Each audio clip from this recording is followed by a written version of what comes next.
చాలా ట్రై చేసాం కానీ ఆ సినిమా ఉన్న ఇంటెన్సిటీకి ఫిట్ చేయడం కుదరలేదు. దాన్ని మాక్సిమం ట్రై చేసాం కానీ సెకండ్ హాఫ్లో ఏమైనా ట్రై చేయొచ్చు కదా పెట్టడానికి అని అందరూ మాకు సలహా ఇస్తున్నారు. ఎక్కడైతే కొంచెం స్లో అయింది అనుకుంటున్నారో కానీ అక్కడ స్లో అయితేనే క్లైమాక్స్ 20 నిమిషాలు మేము ఏదైతే ఒక బ్యాంగర్ ప్లాన్ చేసామో ఆ బ్యాంగర్ అలా హై వస్తుందని ప్లాన్ చేసాము. ఇప్పుడు ఈ మలయాళంలో ఇడ్లీ అమ్ముకుంటున్నారని గొప్పగా చెప్పాడు కదా, ఈ అబ్బాయిని తీసుకొచ్చి అంతమందిని చంపిస్తాం ఇవన్నీ ప్లాన్ చేసాం కదా.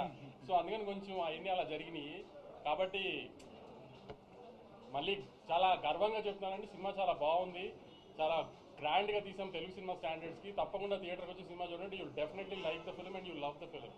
Thank you for the audience. కానీ నాకు ఎప్పుడు రివ్యూర్తో గొడవ అని చెప్పుకుంటారు కదా, నేను చాలా హ్యాపీగా ఉన్నాను వచ్చిన రెస్పాన్సెస్ అన్నింటికి కూడా. అందరూ చాలా ఆర్గానిక్గా చేశారు.